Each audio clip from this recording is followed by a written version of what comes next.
Thank you for being here. We are going to have a little bit briefer of a show today than usual. Most of our hosts are unavailable today.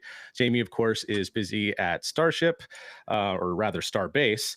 Ryan is busy with NSF getting ready for their productions for their live stream for Flight 11. Jared is unfortunately unavailable, but I have Dutta here with me, who is going to disagree with all of my naivety and ignorance when I'm wrong. Thank you for keeping us on the right track. No, I'm not. See, you already disagree. No, just kidding. I also have John with us today, who you may know from the chat room as Sakura's Light. Thanks for being here. John actually has been helping us for a while on helping produce things and do some editing and help us out with uploading content to the channel. So thank you for being here, guys. And thank you, everyone, for being here today. I see a couple of familiar faces in the chat. Melanie, it's time for Space Church. That is great. It is indeed. We worship at the altar of Apollo here. I see Gaines. I see Dan. Exploration is here. Dystopian is here. Good evening, good morning, good afternoon, wherever you are watching from. So we weren't on last week, and there have been quite a few updates in the space industry, especially in the rocket industry. And probably the big two things that everyone is looking forward to is, of course, Starship Flight 11, which as of right now could be launching tomorrow afternoon. And then the Escapade mission launching with Blue Origin's New Glenn for the second flight of their New Glenn mission. And that one's really exciting because if everything goes well, they'll be launching 2 satellites to the orbit of Mars. So pretty ambitious for a second flight. But within Blue Origin, it seems like they're very confident that they'll be able to achieve their goals and potentially land and recover the booster stage of that as well. So lots of cool things are happening, and a few other updates as well for some of the smaller companies that we love and have been following, like Stoke Space, Firefly. They have had quite a few updates over the past 2 weeks, and we are here for it. So thank you. Welcome. Get comfortable. Let us know where you're watching from. Chris says we should help him with some hair coloring choices. I'm not are you talking about John here? Yeah, he's blending it's cold right in over with the here background. in England. That's why my hair's turned blue. I see. Are you shivering? My goodness. I can be. Oh my goodness. So yeah, tomorrow we might have Flight 11, and this is pretty exciting. Well, it's both at the same time. It's both exciting and kind of bittersweet because this is going to be the last version of V2 flights that will happen. And it's unknown if they're going to be reusing any of the boosters. They're reusing a booster for this flight that previously flew on Flight 8, Booster 15. Which is great, but I don't know if they're going to continue with that or if they'll roll out the new and upgraded version of booster from flights here on out after this. And even after this, we might see a lull for a couple of months because SpaceX is planning on utilizing their new launch tower that they're building at Starbase, and eventually the launch towers they're building at Cape Canaveral as well. But the first one that is expected to come online is the second launch tower at Starbase. And I do have a question for you guys. What do you think that should be called? Should that be Launch Tower 2, Launch Site 2, or should that be Pad B or Pad 2? Like, it seems like it every couple of months the naming kind of changes for it. What do you guys think that it should be? I feel like they haven't really landed on something they like. It keeps changing. It should be Crane Bravo. Crane Bravo. Oh man. Mechazilla 2 or something, or Mechazilla Jr. I don't know. Mechazilla 2, the second coming. Yeah. Oh man, Space Gnome. Isn't it Launch Tower 3? Good question. I'm not sure. Technically, yeah. Because isn't the second one the one that they're building at Cape Canaveral? Oh man. So yeah, it gets a little confusing from time to time. Yesterday it was Pad Beta, says Dystopian.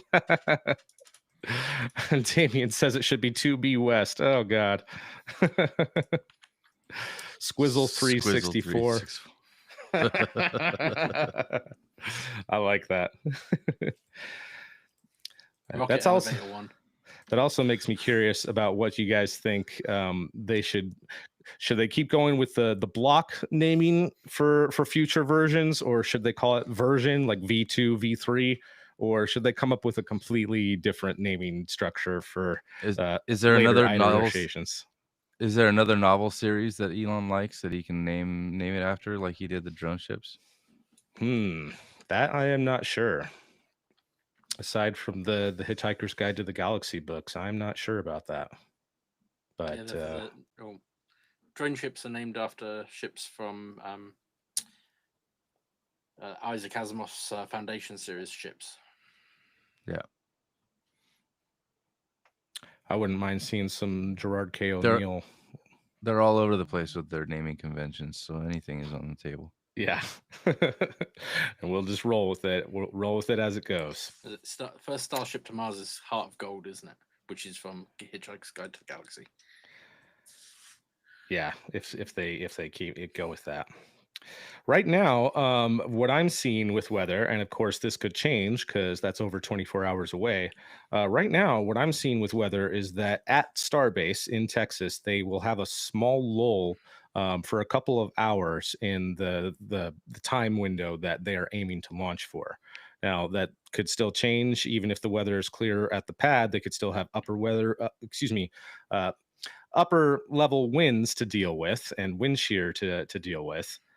But there is a small window tomorrow, and if everything goes well, they might be able to do that. Stacking has been going on right now today of the Starship 38 with Booster 15, and last I saw on the NSF stream, they were in the process of completing the stack. They had already lifted up Starship and were stacking it on top of the booster as we speak. So they might be able to do it.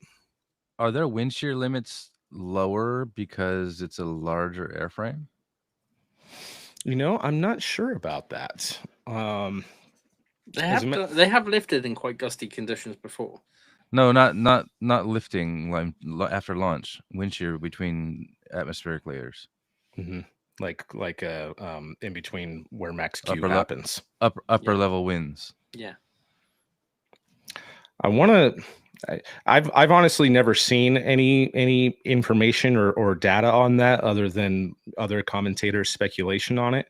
But the assumption that I get is that it has a little bit more strength than like a carbon fiber fuselage, and mainly because of like the stringers and supports that they have in between them. Yeah, more mass. Slightly holler tolerance, less affected by wind. Yeah. That being said, though, because it is larger, it has a larger surface area. It might still be, as much at risk or even more at risk than a Falcon. So I'm honestly not sure about that. That is a great question, and I hope that I can find some data on that someday. I don't have a deep understanding of it, but from what I understand at different atmospheric levels, you'll have wind that goes this way and wind that goes this way or this way or this way or whatever, and there's a buffer in between, and the size of that buffer may change what the limits are for different sizes of rockets. So if you're in that buffer zone, you want to transition through it quickly so that you're not as affected by it. But if you have a larger rocket, is it more susceptible to changes because you're getting outside of that buffer zone with the height of your rocket, or is it less susceptible to changes because it's got more mass and more velocity, the velocity is less susceptible to change because you've got more mass going in the same direction. I'm just kind of curious what that relationship is. I'm curious about that as well. And just my assumption is that possibly both are true and happening at the same time. But yeah, things are progressing well for that. So we're looking forward to that. Let's see. Looks like they were able to find some Cybertrucks for cheap so they could use as support vehicles. Loads of Cybertrucks arriving. Yeah. Yeah, I was seeing someone talk about how they have Cybertrucks everywhere now. In fact, there was another picture that SpaceX uploaded. Yeah, this one right here. Nice beauty shot there with some Cybertrucks and the booster when they were rolling that out. But yeah, things are going well. And real quick, I don't think that they'll mind. This was from a couple of hours ago, but I want to mute this. Yeah, here was NSF capturing earlier today the stacking of Starship onto the booster. So a little over 24 hours before this launch is going to happen. There still could be some potential delays aside from weather, but haven't seen anything else yet aside from the backup dates that they have registered and already have put out notices to airmen and notice to mariners about the potential hazard zones. They do have a couple of backup dates, but a lot of them right now the weather isn't looking good for those dates, so we could see a potential longer delay in this flight just due to weather if they're not ready to go by tomorrow. Let's see, what was the time on that again in UTC? That was something I was curious about, because for me it's going to be about 4:15 in the afternoon. Will be Pacific time, but in Central time, that's going to be what, 6:15 and then 7:15 Eastern time. So let's see, 7. You haven't learned by now. You got to use UTC. Yes, I've for some reason I've gotten out of the habit of it lately, and that's obviously very bad to do. Let's see, that should be 2:15 UTC. Am I doing the math on that right?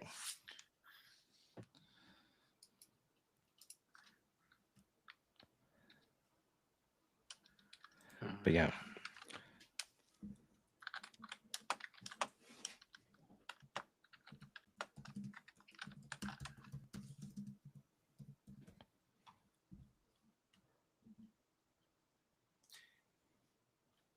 If it's plus 5 hours.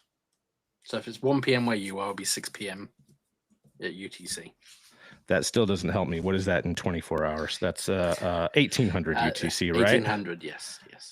And that doesn't sound right to me, because 1800 UTC is usually like 9 a.m. for me. No, not 9 a.m., like 11 a.m. for me. I'm not 5 hours. Oh, you're 5 hours from MST, from Starbase. My bad. Yeah, I'm from 2 hours. Starbase, I'm yeah. 2 hours behind that. That's why I was saying that. My bad. So you got 7. You're correct. You're correct. Yeah. So yeah, that's what we are going to be looking at for tomorrow. And if things don't happen by then, all good. They'll be able to figure out a backup opportunity before that. One of the other things I'm really looking forward to is the Japanese flight, the first flight of their HTVX vehicle. That's their new cargo vehicle that is going to be launching to the International Space Station. Hi, Six String Simpleton. Good to see you. 1:15 UTC. So yeah, 1:15 in the morning. Yeah. For those of you on that side. I have to get up 2.25 hours after that to go to work. Oh my goodness. So as of right now, when it comes to Blue Origin, here is their current status of their booster. They have rolled it out to their assembly building, where they're currently mating it with the upper stage that they have already done test firings and other tests of the upper stage and getting that ready for flight. They still have yet to do the here, let me play that again and loop that.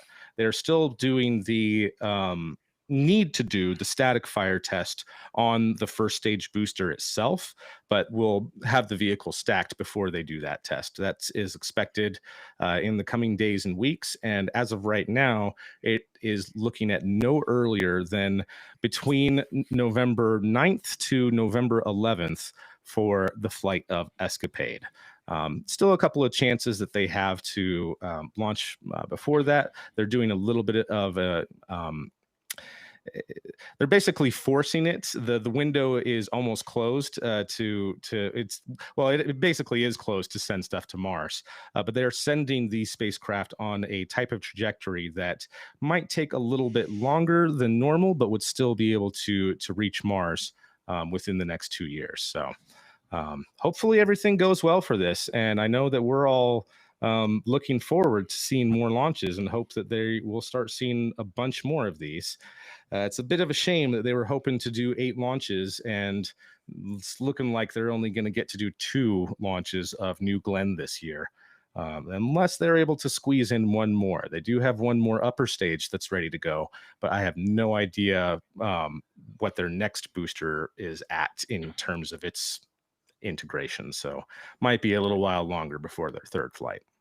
It's interesting to me that they stack this horizontally, and that it is structurally sound or robust enough to be able to lift and make it vertical as opposed to building it vertical.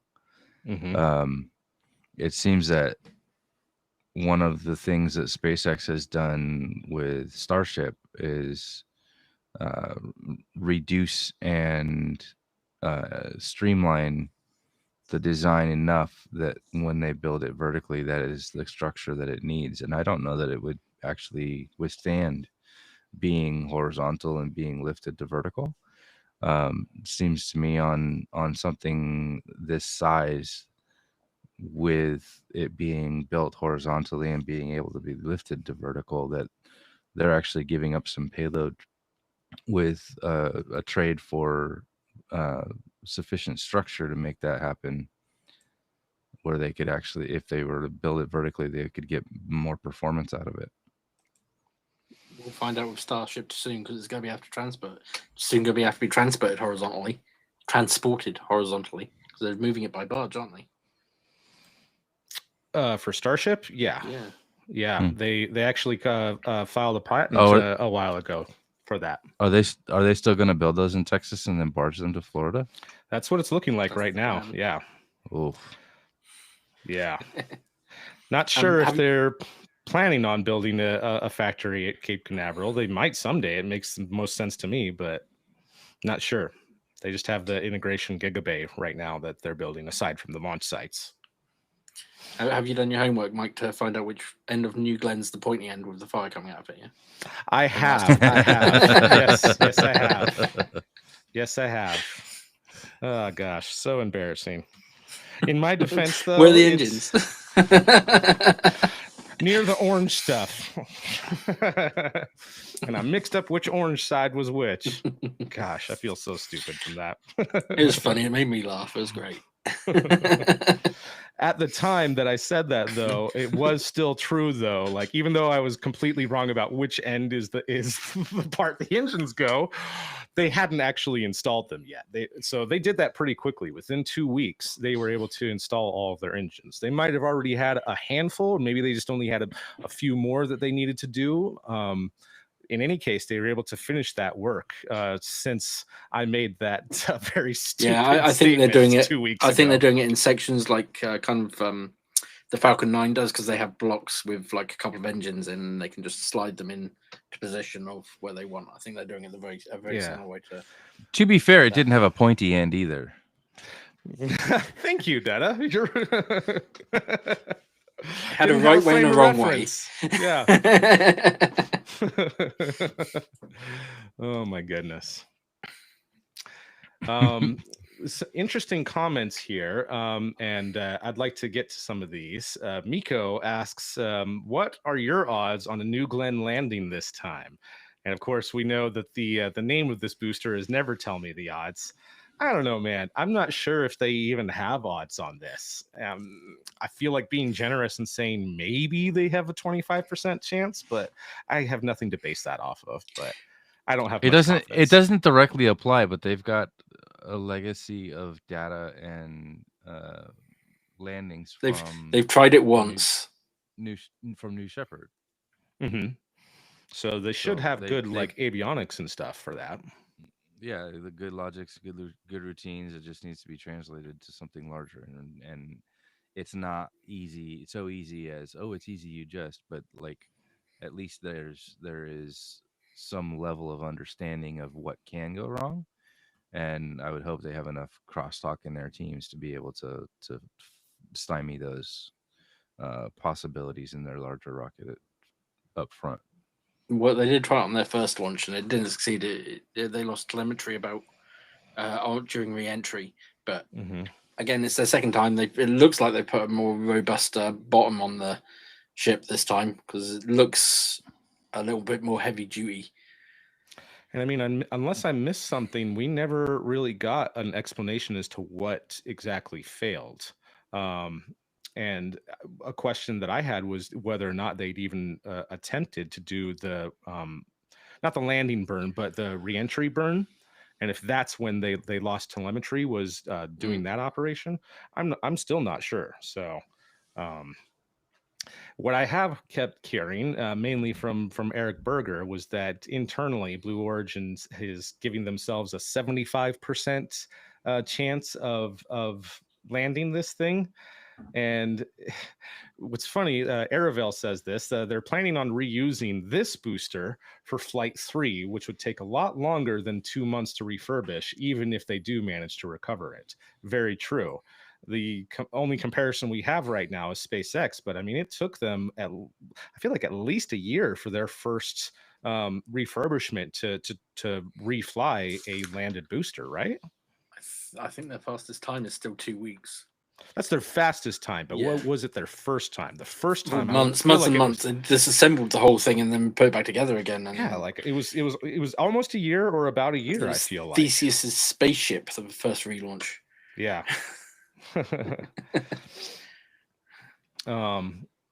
Aravel is giving them about a 20% chance of being able to land this booster. Let's say that's somewhat fair.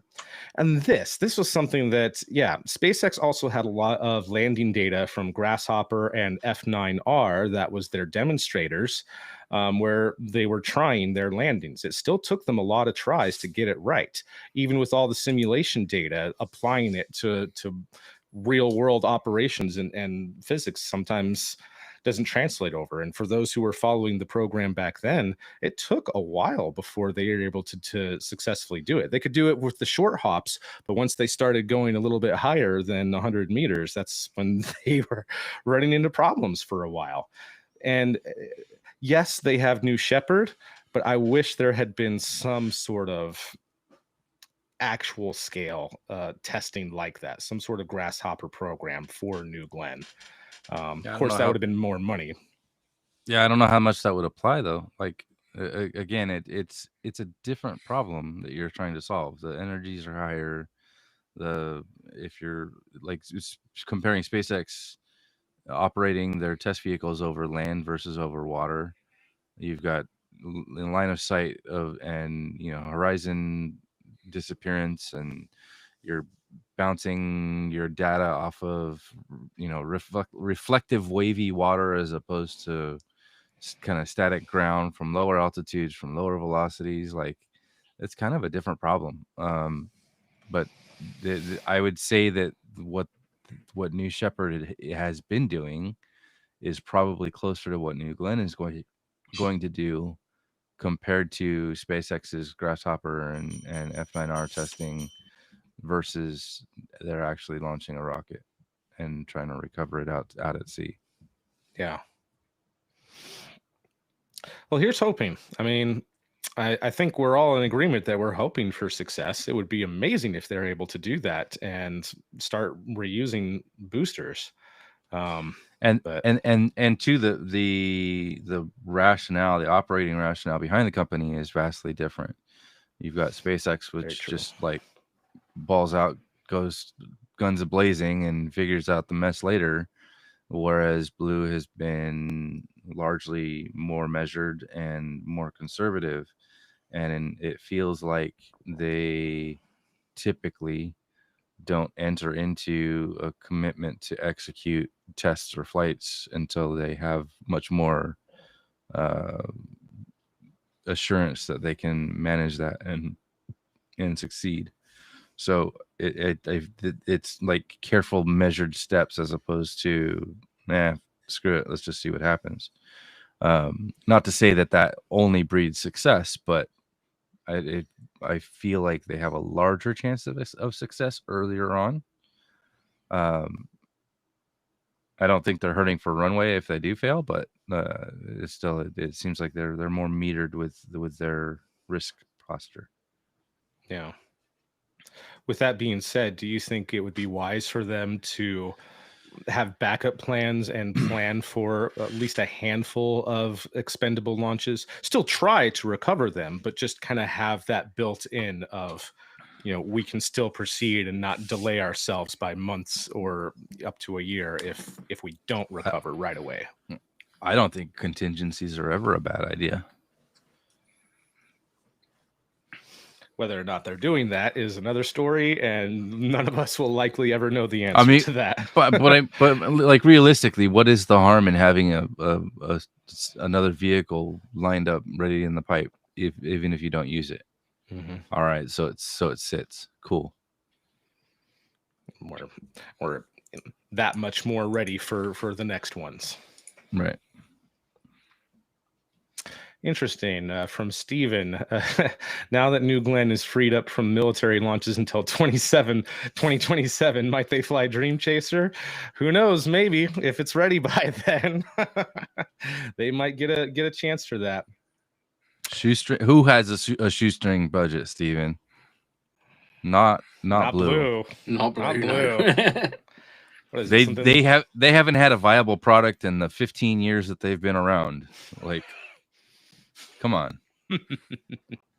What is it, like $1 billion or $2 billion a year that Jeff Bezos was putting into it? Like he cares. That's like couch money. Yeah. Here, I found some more money in my couch, so you 10,000 people can still be employed for another year. Oh my goodness. I do agree with Aravel, though. I can't wait to see their Blue Moon Mark 1 launch on New Glenn, hopefully early next year. And it's kind of been weird seeing this discussion going around of if the human landing Starship is late, if Moonship is late, to have some sort of backup using Blue Moon Mark 1. And maybe they're not sort of like that. Yeah, I don't think they could. And honestly, I missed their first one. I missed their little inflatable one that they had at conferences for a little while. I'm calling that now Blue Moon Mark 0. I feel like just structurally that was inflatable safer. Ball. Yeah. Blue Moon Mark 1 might be fine for rovers and equipment and stuff like that. I think its legs are too small and it's in that dangerous territory of too tall. Then again, their Mark II is also a really tall vehicle, but one thing I do like about it is how they've balanced the center of gravity and put the crew capsule at the very bottom.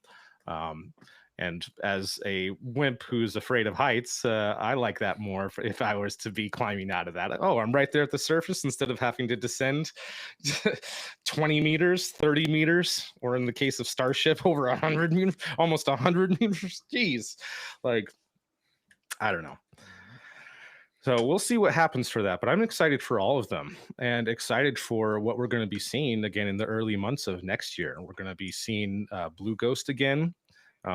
Astrobotic they're still on the books for no earlier than December, but I'm hearing that the Flip rover that is a replacement for the Viper rover is still needing some work to be done on it before it's ready for flight.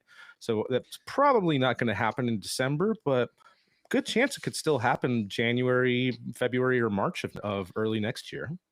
This will make you feel better about heights, Mike. Earth's gravity accelerates you at 9.8 meters per second. On Moon, it's only 1.62.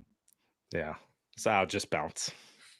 So unless I hit a rock and punctured my suit. Or cracked your glass helmet. Yeah. If anything, I would if I was on a mission like that, I would be terrified the entire time of our ride home tipping over. The thing is, crash mats would work on the Moon if you wanted protection. it's more just about being able to get back. It's more about so we could have something that we could salvage into a habitat. I'm worried about getting back. I mean, with a good jump, you could probably get up it.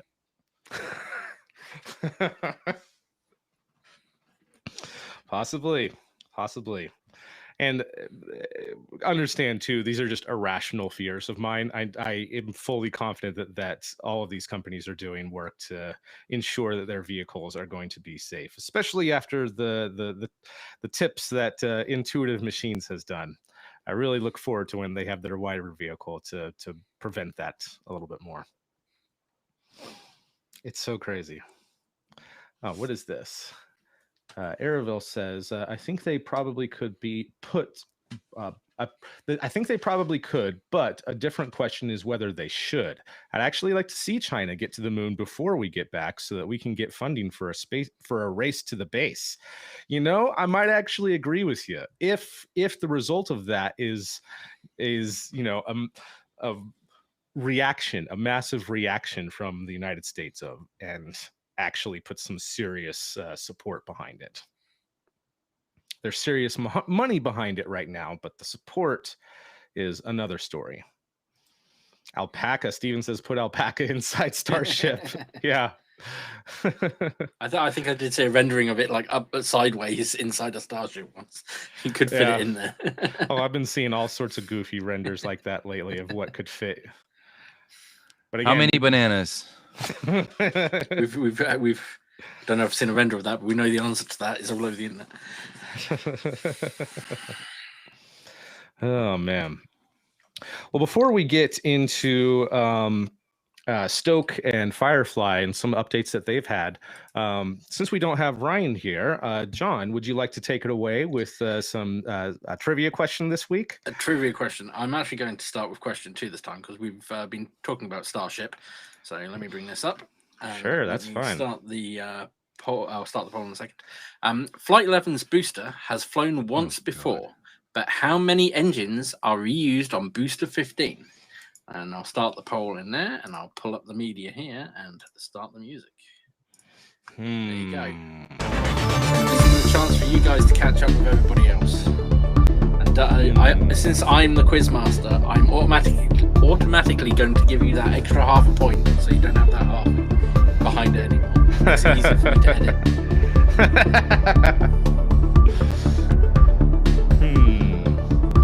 20, 22, 24, or 26.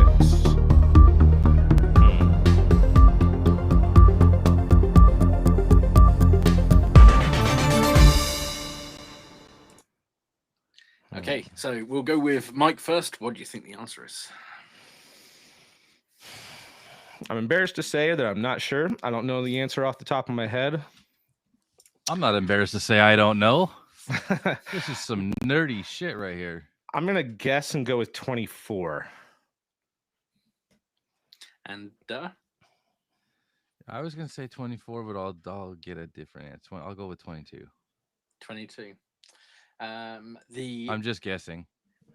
The chat has gone with 24 as well, with 50% of the vote. And chat and Mike are correct with 24. Oh, okay. But I'm still giving Dutta half a point just so I can get him off that half. So it makes it easier for me to edit. So he still gets half a point. You get a half a point for showing up today. Yay! Everybody gets a trophy. Oh, man. Yeah. Correct answer was 24 engines are being reflown on the booster. On booster 15 for for Flight 11. Okay. Why not 25 or 23? I'm guessing these ones weren't working. Yeah, we'd have to ask SpaceX why the other 9 engines weren't why those weren't reusable. Maybe they needed a ship set for Falcon. Maybe so. That's actually something I would love to see. It would be an upgrade to methane using Raptor engines on Falcons. That would be amazing. But speaking of a company that is doing methane engines, there is Stoke Space. Stoke Space this week has recently closed a funding round of private investors and raised $499 million.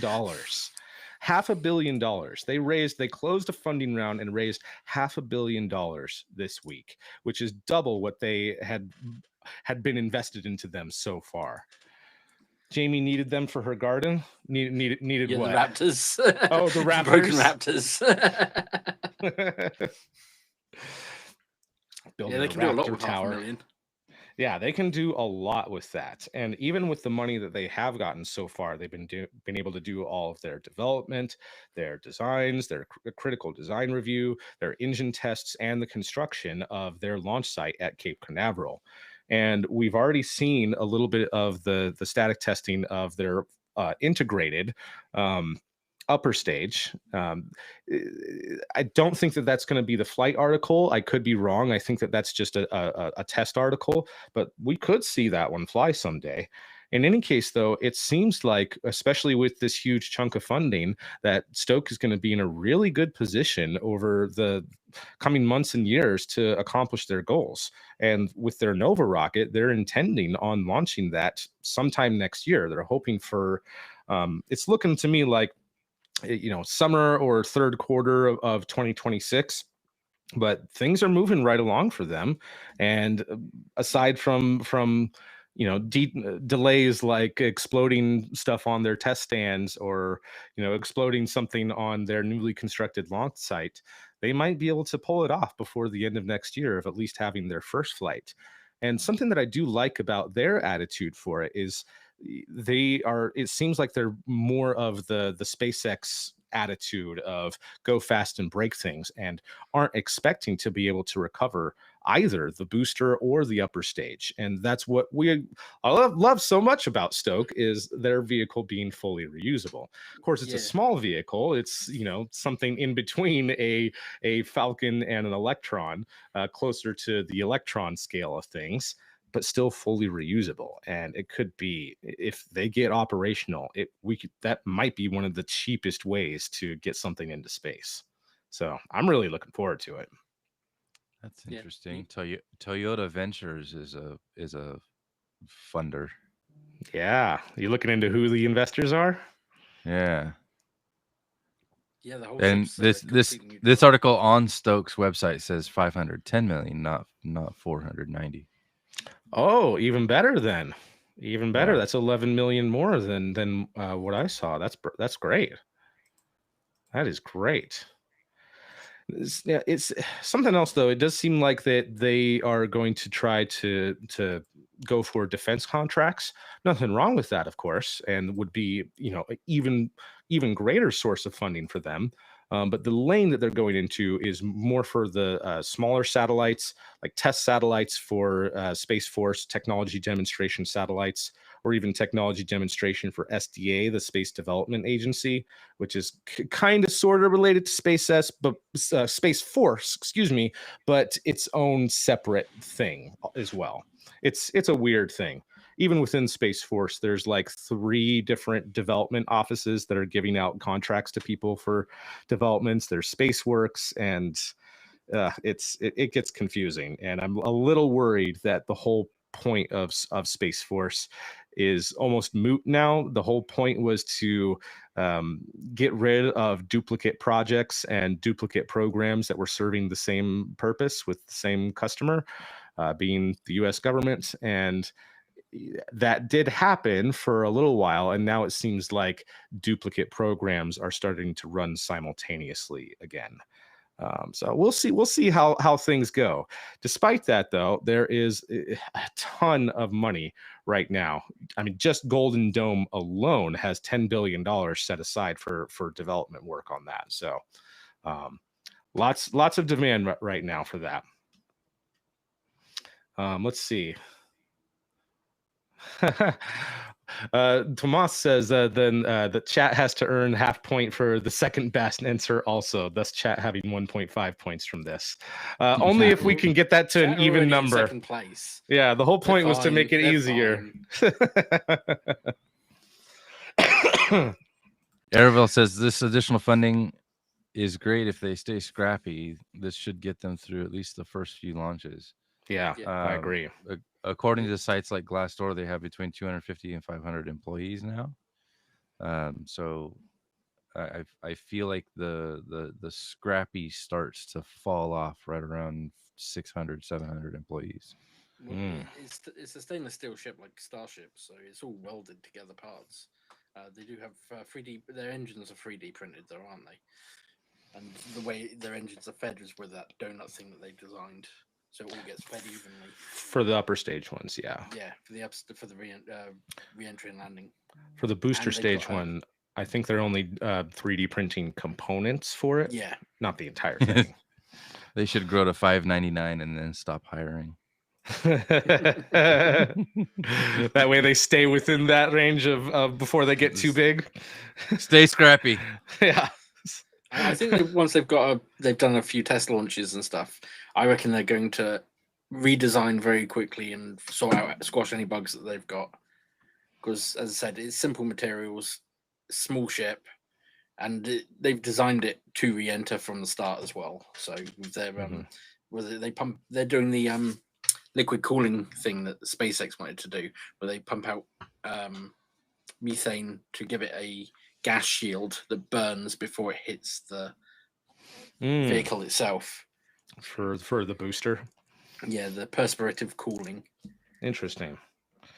I feel like that eventually, as long as they're able to keep going, eventually they'll be successful with landing the first stage.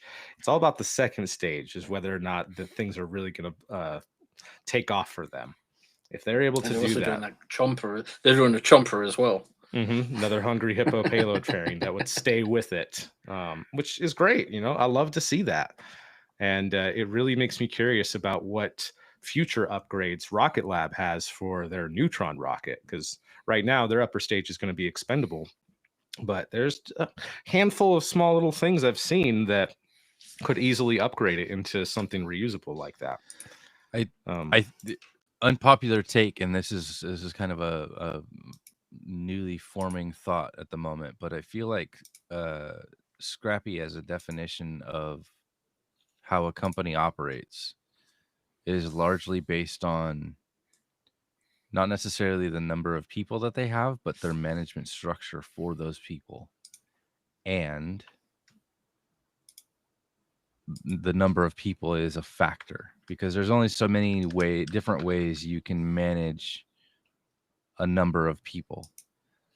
And a flat management structure just becomes unfeasible after a certain number. So you have to break that up, and it's how you break that up and how those responsibilities are divided, and whether your organization becomes more top heavy as a result, and the risk posture that each of those individual managers have in order to be able to define how they solve a specific problem.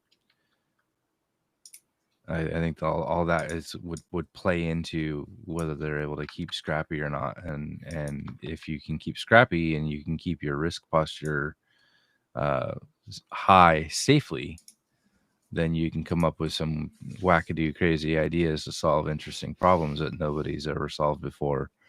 And if you've got the runway for it, then you can test and find one of those crazy wackadoo ideas that actually works. And I think that's what SpaceX has managed to do that most other companies fail at. Yeah. Just from the stories I've heard, and mainly reading Eric Berger's book, Liftoff and Reentry, it seems like that they had a really good culture of, even though the company grew, they still kept teams to be small teams and allowed everyone to have a voice with feedback and what was affecting them, and not kind of get lost in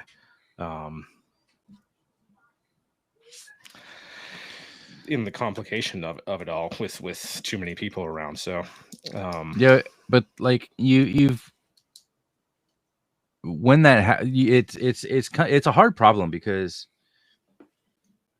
you have people with all kinds of different backgrounds, and you have different skill sets in all of those people. And what you'll find is that there's a lot of expertise that's outside of the job description in almost everybody and almost everything that you do. Like, I fail to come up with specific examples, but somebody that's got background A and somebody else that works next to them performing the same job function and working together on the same project has background B. They've both got different ideas about how to tackle each problem. And if you shoehorn them into only working on whatever is in their silo in their small group, then you're not utilizing the resources within your company well. And then you have to hire from outside or hire from within in order to be able to challenge to tackle those challenges and accomplish them well. But if you have more of a free roam approach where everybody is able to kind of dig into whatever problems the company is facing and come up with solutions to make that happen, you're a much leaner company because you're utilizing more of the talent that you already have.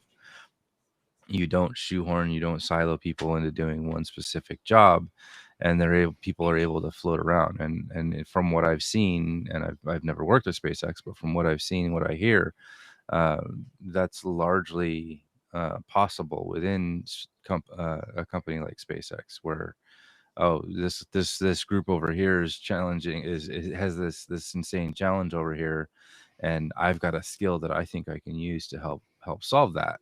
And they're pretty free to move people around and make lateral moves within the company in order to be able to work on a project and get something done. And I think that scrappy mentality is helpful. Whereas if you have a group of people within a company, they're like, this is our problem, we're going to fix it, we're going to solve it. You're limiting yourself artificially with the resources that you have to just the people in that group. Where somebody just outside of the group may have a fantastic idea that gets you 50% of the way there, and you're not utilizing that, then you have a higher overhead with more talent in order to be able to solve those problems. And a lot of the talent that's already in the company from people willing to do extra work or give extra hours or whatever, you're not utilizing that, so you're not benefiting from it. And like there's an attitude that forms of like, oh, that's not my department, not my job. So even if they have a good idea, they're not going to invest anything into it. And that goes to morale and all that. People discouraged from chipping in extra or giving the free flow of ideas to solve problems. Like at some point they, you just, fine, they don't want to hear my ideas, I'm not gonna chip in. I'll take more of a work-life balance instead of getting something done.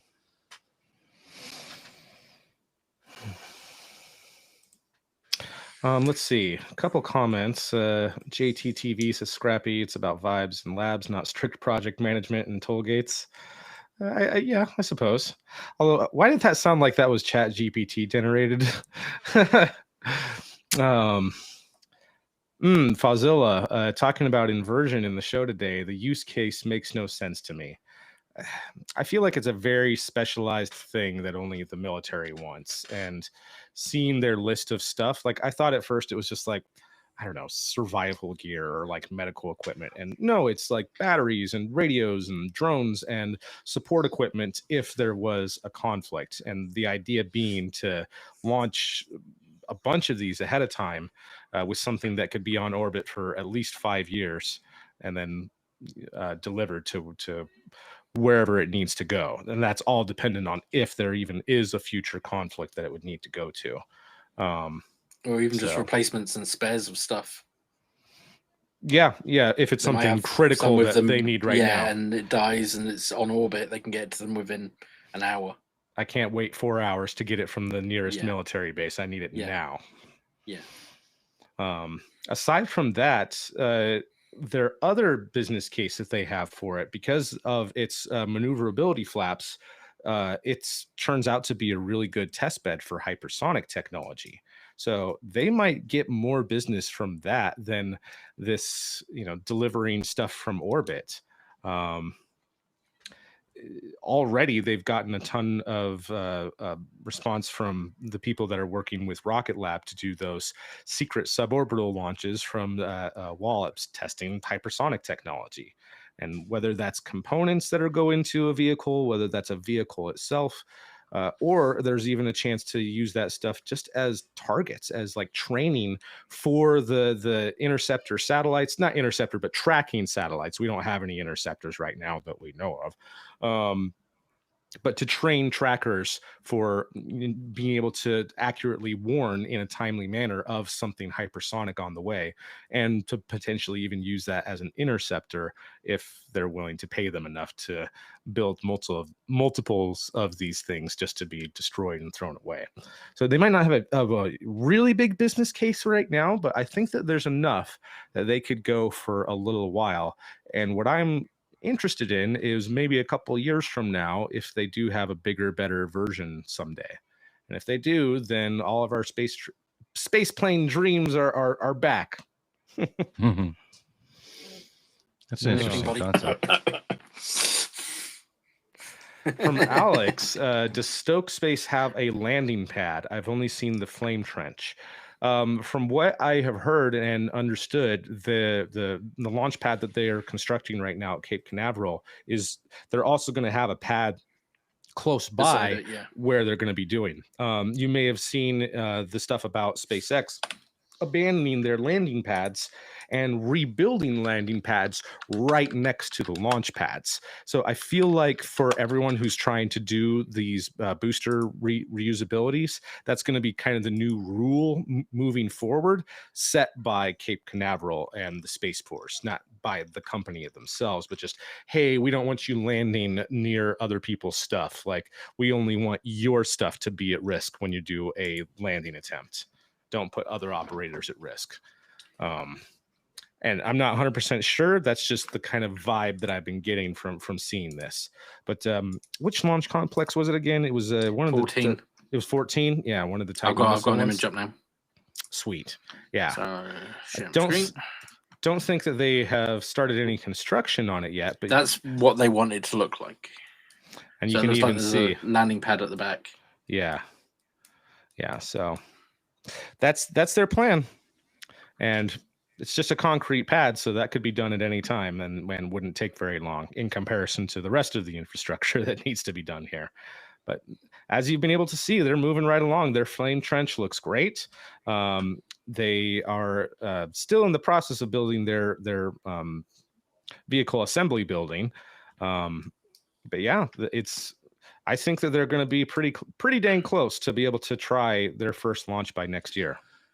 Seems like all that'll fit in $500 million. Yeah. Well, most of that's already built out. If they're smart with it. I think they still need more tanks, if I'm not mistaken. I might be thinking about somebody else's pads, but I think they still need more of the fuel tanks because they're doing something a little interesting with their rocket. It's not all one fuel. Anyhow, aside from that, did you guys see what's been happening with Firefly and their launch explosion that they had at their test facility in Texas? No. Is there video?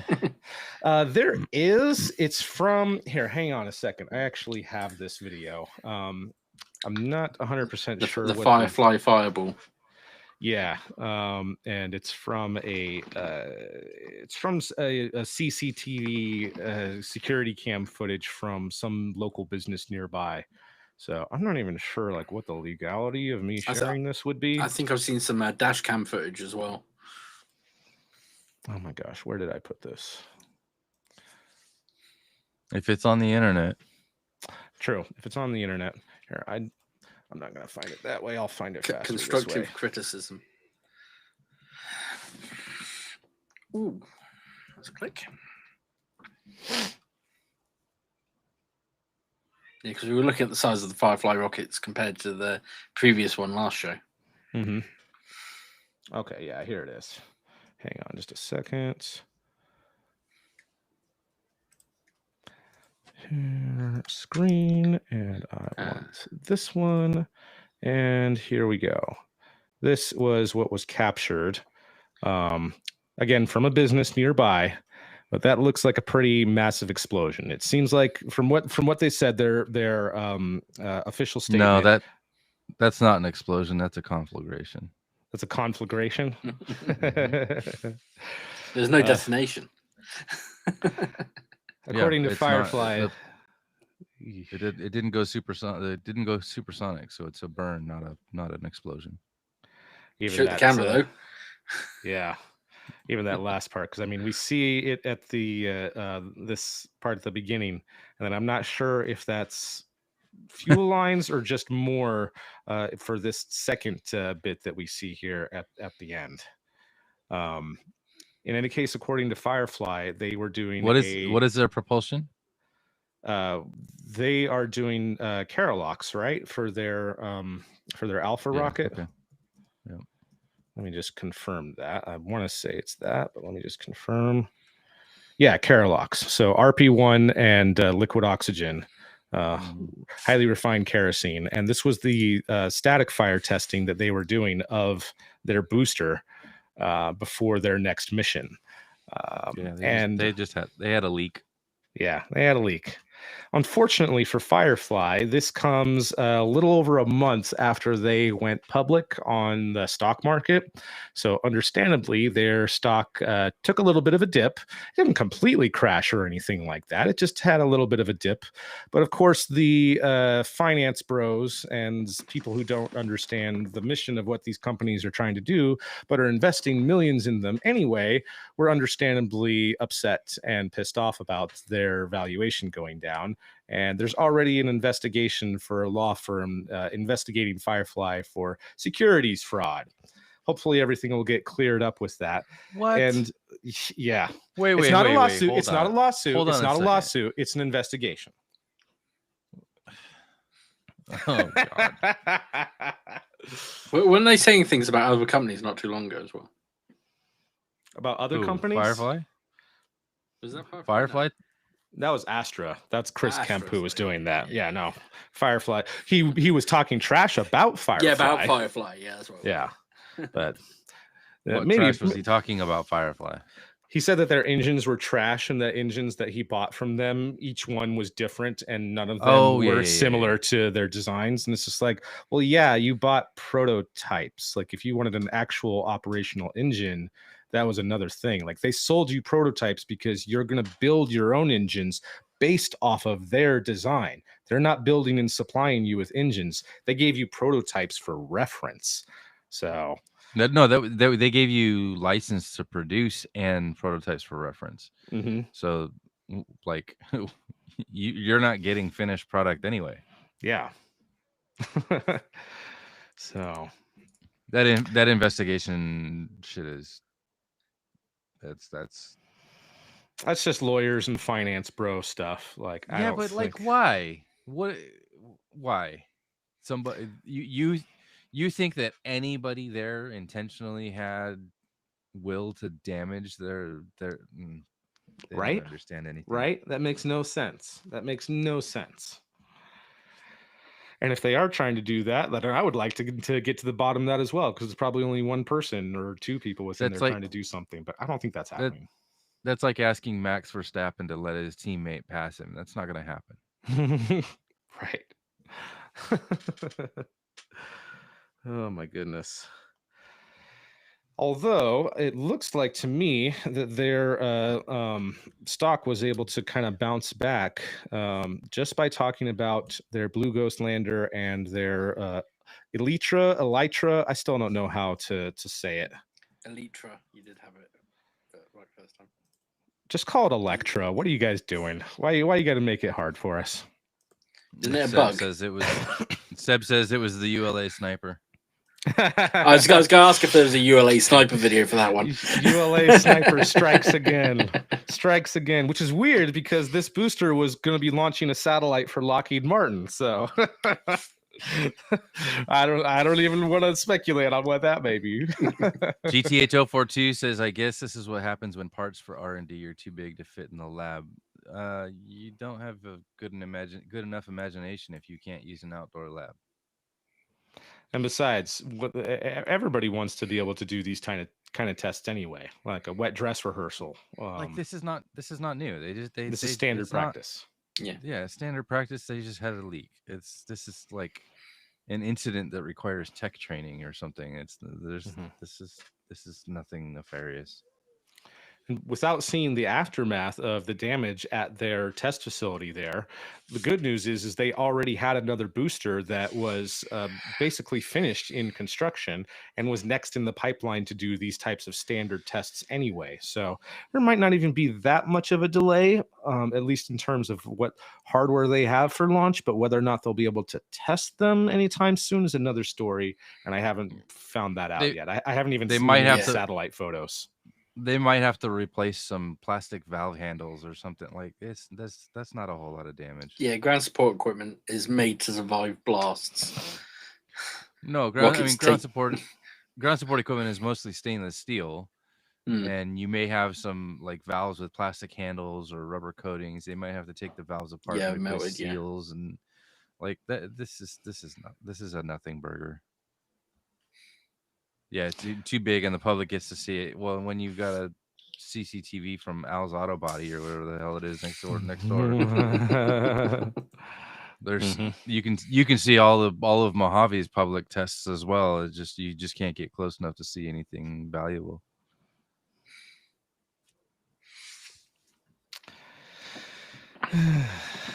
Shall we head for the next question? Yeah, sure. What do you got next for us?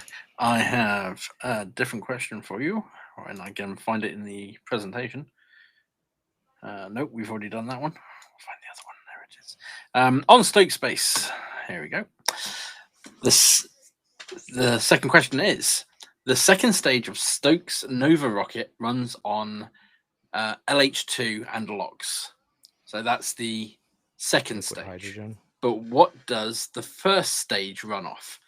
Is it LH2 and LOX again, LNG and LOX, NO2 and LOX, or C3PO and LOX? All right, run the music. I'm running the music. I'm just bringing it up. There we go. Play. Oh, it's played the end of the last one, but there we go again. There you go.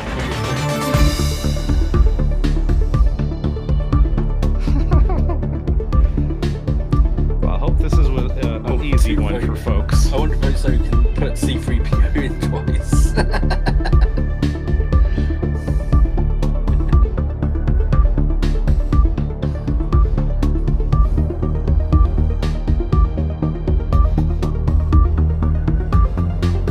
Hopefully there's some chemists that will laugh at some of these. Okay, we had Mike first last time, so this time we will go with Dutta first. What do you think it is? I've never heard of what is it, carbon and phosphorus being used as a propellant. So I'm gonna rule out C3PO and nitrous oxide with LOX is just two oxidizers, so there's no fuel there. So it's either LH2 or LNG. I'm gonna go for LNG.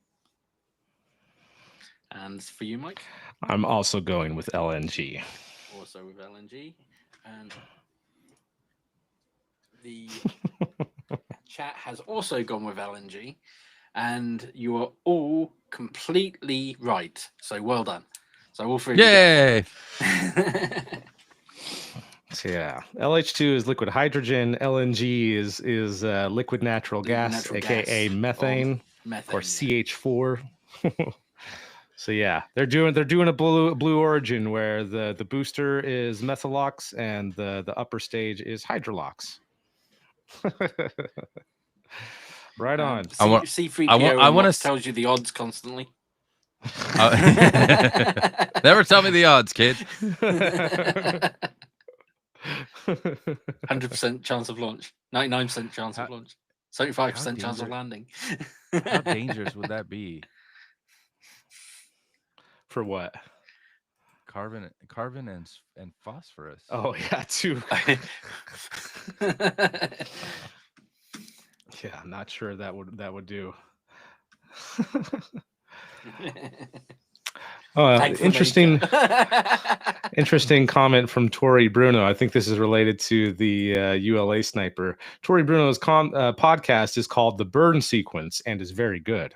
Coincidence? I Tori don't Bruno know. has a podcast. He does. He does. He started a podcast recently. It's called The Burn Sequence. Is he still part of ULA or not part He of is. ULA Yeah. anymore? He's still CEO. And it seems Interesting. like every other interview is a ULA employee or person associated with ULA, and then the other interviews are like NASA folks or scientists and stuff. So far, anyway. Actually, I think everyone might have had a loose connection to ULA so far. So maybe he's only interviewing ULA people. Philip says, well, you could possibly get C-3PO to combust in LOX. You can get anything to combust in LOX. LOX will combust anything. It's just a matter of whether it is efficient or not. Yeah. Give me a second, just uploading the scores. Yeah, you're right, Aravel. It's either, Jim Bridenstine and Dr. Z have been on, and if not ULA, it's either been a Space Force person. So you're right about that. They have had quite a few conversations about China and defense and all that sort of thing. There was even one where he was talking about space lasers. Oh, that's the old one. That was my fault. that are updated scores for the week. There you go. That's the new scores. These are the updated scores. All so right. Chat are only 2 points behind Jared now. Mike is in third. Broken 30. Does in fourth with 24. Got a little bit of catching up to do there, Duh. Jamie has got a big fat goose egg as normal, and Ryan. I can change Ryan. No, I'm not going to change Ryan. Ryan's got infinity -2, which is also infinity. So. No, he's got sideways 8 -2. We will not forget the -2. Right on. Well, yeah. Done, chat. I made a little bit of progress getting back up to Jared. We might Chat has a chance, though. Chat has a chance. So you're telling me might be able to win. Chance. You might be able to win before the end of the year. So you're telling them there's a chance. Yes. So you're saying there's still a chance? And yeah, Jamie did have a point. She had one tiny little invisible pixel for a score of that 1. got redacted by Ryan 2 weeks ago. Oh, BS. I call shenanigans. I demand a recount. It wasn't my choice. I wasn't in charge of the scores back then. You are now. I am now this week, but Ryan will just change them back. Say, what have you done? Only one way to find out. Seb also agrees that the episodes of Burn Sequence are really good, especially the one with Bridenstine. So, yeah. I'll have to check that out because Tori was a really good interview. He was. Yeah, probably. Definitely one of our top 10, that's for sure. Tori, if you're listening, do you want to come back on the show and have an interview? We're happy to have better yet. Better yet. Podcast collaboration. Yeah. Ooh, yeah. Good, yeah. Us podcasters got to stick together, right? Oh, my goodness. Well, with that, I think that we'll probably end things here with that. There was a couple other things that I wanted to discuss when it comes to the commercial space stations. I did a little space pod update about what's been going on with Axiom and Vast, who have been making really good progress. I've been a little bit disappointed with Starlab. If you want to join for After Dark right after this, I'm going to take a brief break and then launch that up and we can talk about that. And I did want to kind of go over all of the different designs changes that they've had over the years, which it looks like there's one more change that they have made and likely a few more before this thing actually gets built. So After Dark will be coming up next after that. If you haven't had a chance, there's a couple of space pods that I put out this week and would love to get your guys' comments and thoughts on those. If you would like to join the After Dark broadcast, there is a new link to be able to join as a guest into our new broadcasting software, which is Riverside. So yeah, there is that. And I would also like to quickly thank all of our members who have been supporting us and who recently have also renewed some of their subscriptions. We wouldn't be able to do this without you guys, and it's very much appreciated, all of the support that you have been able to give to us. If you aren't supporting us already, please consider. You can sign up for as little as $1 a month on our system support level. If you go to the next level up, then you can start getting your name in the screen, and every little bit helps us to be able to produce more content like this. So thank you everyone for your support. As I said, After Dark will be coming up next, and I forgot to update the. You did about to say the date's a bit wrong yeah, on that one. I updated the date for the thumbnail of the actual video, but forgot to do that for that presentation. My bad. Yeah. We will be traveling back in time. Don't minimize yourself, Mike. That's a great accomplishment. We weren't supposed to tell anybody about that. Get the flux capacitor ready. Let the cat out of the bag. Oh man.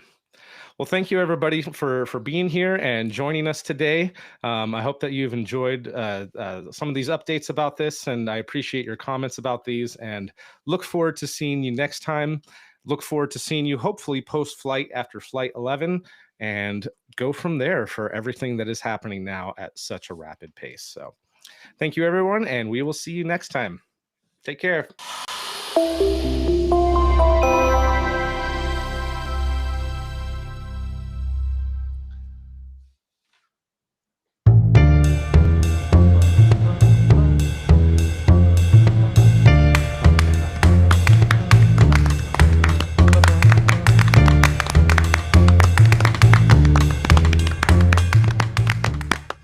Woo! Still got the clapping. It's all good. All right, I am just going to go ahead and end things. I'm going to take a quick break, and then I will see you guys over at After Dark. Yep. I'm going to skip After Dark today. I got some stuff I got to get done. No worries. I will be there. So Blame the day job. All good. Thank you, Detta. Appreciate you. Thank you, Detta. Thanks. We'll see you See later. you guys.